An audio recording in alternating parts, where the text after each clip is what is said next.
Alright guys, so today we are going to be taking a look at Immortal Justice Gundam. So I just finished putting together this kit right here, and pretty much we are taking a look at this kit without any detailing, no panel lining, no painting. The only thing that I have done to this kit is I have removed like the num that goes over the antennas over here, like the protection num. So that's the only thing that I have done. But other than that, this kit feels pretty solid.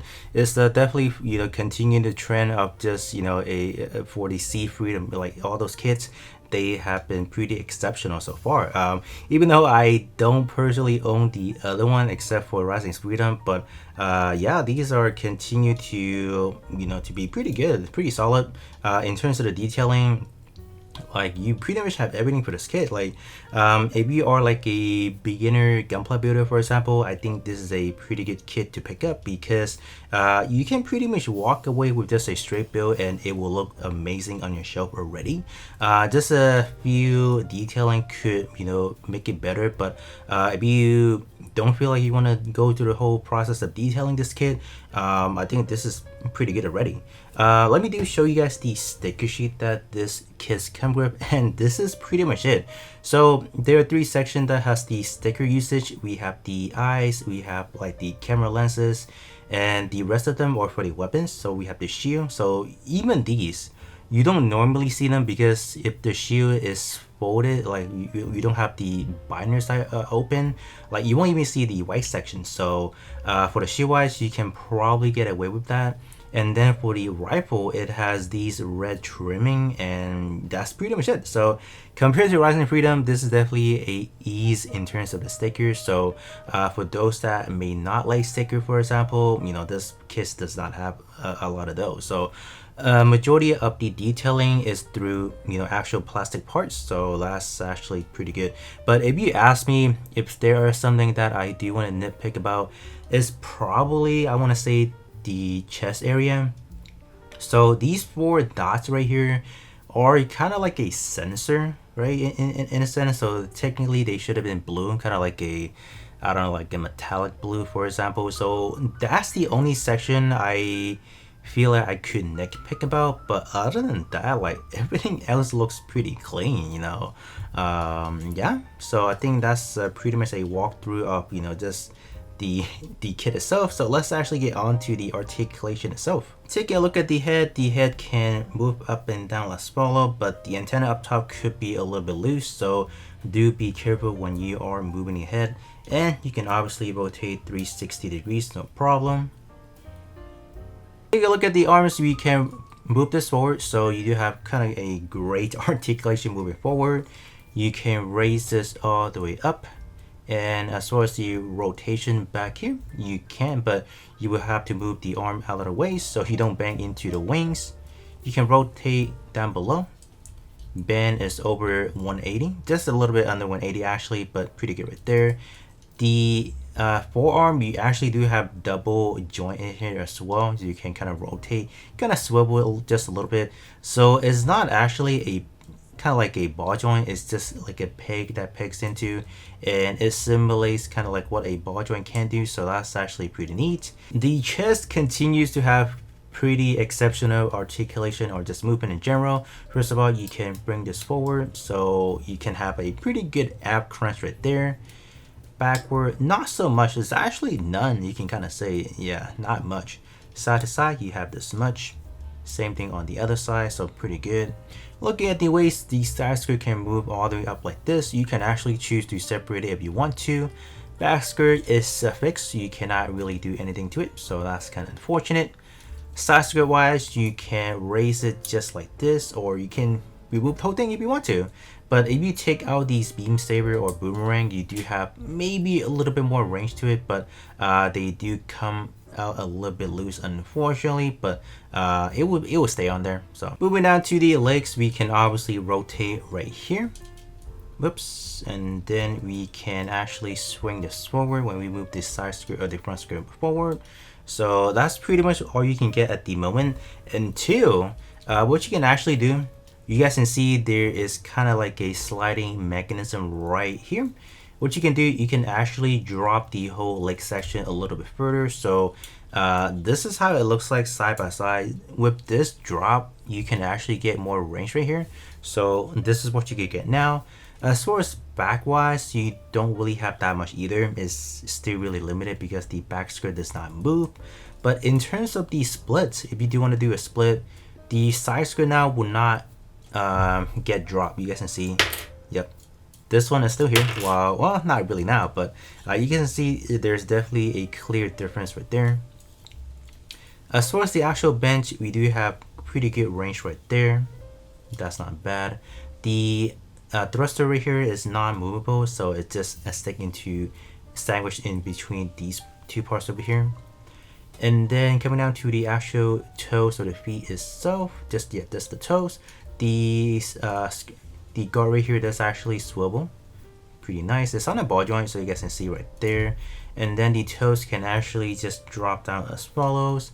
And the side to side on here is actually pretty phenomenal. So if you are trying to get a ground post, you can still have the feet flat. So that is actually pretty incredible right there. So in terms of the backpack wise, it's pretty simple. There's not a whole lot of complex part that's built into this one.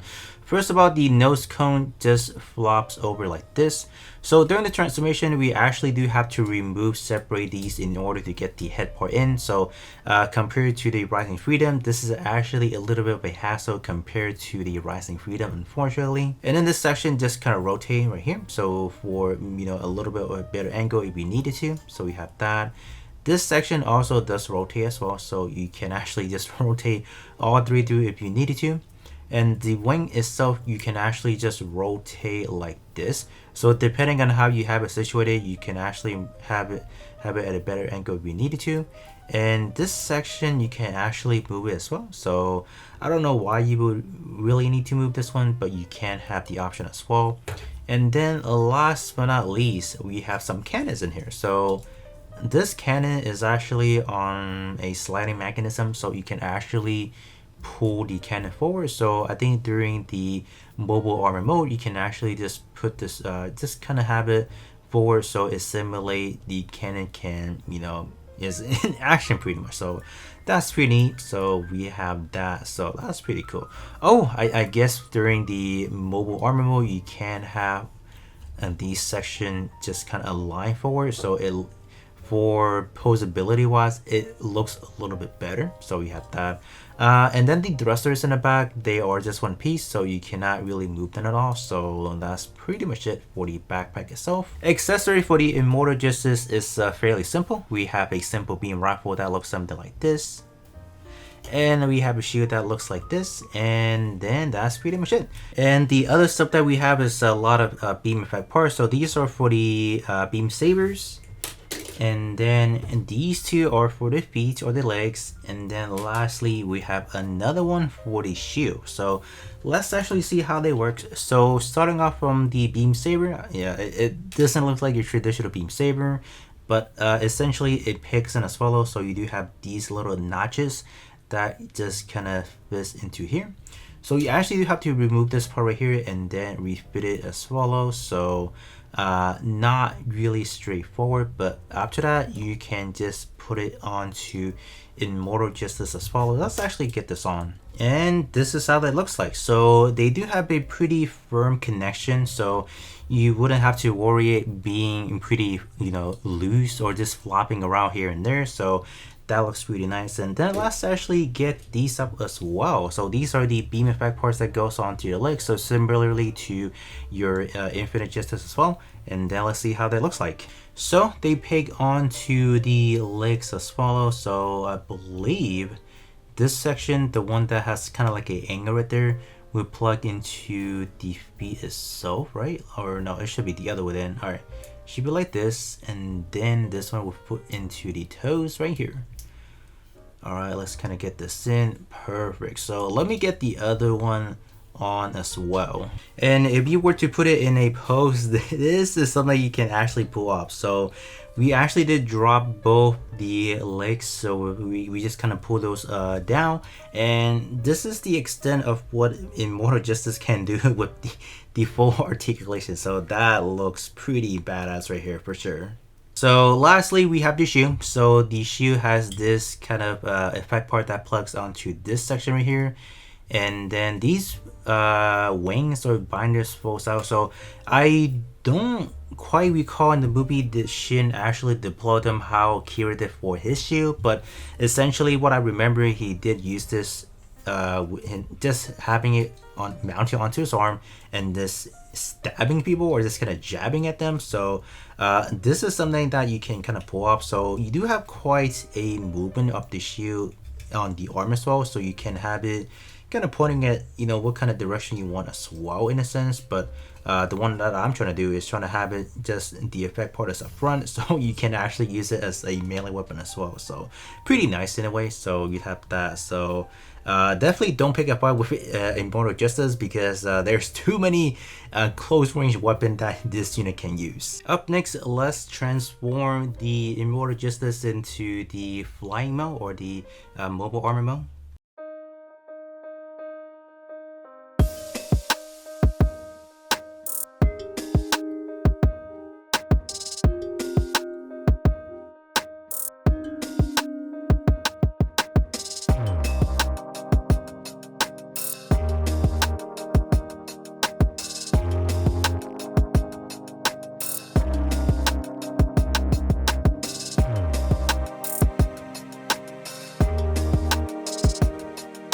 And then you have yourselves a flying version of the Immortal Justice or just the mobile armor mode.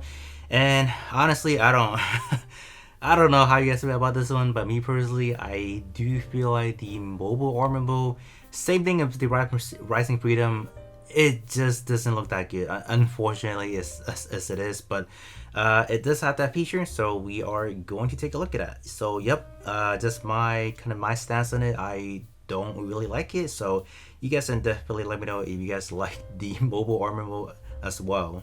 Lastly, we're gonna have some size comparison. So next to its predecessor, we have the Infinite Justice right there. So as far as the size itself, they look pretty identical, but I would say Infinite Justice in terms of the Type 1 looks a little bit chunkier than the Immortal Justice, just a little bit. And up next, we have Destiny Gundam, so the unit that Shin eventually pilots later on in the movie.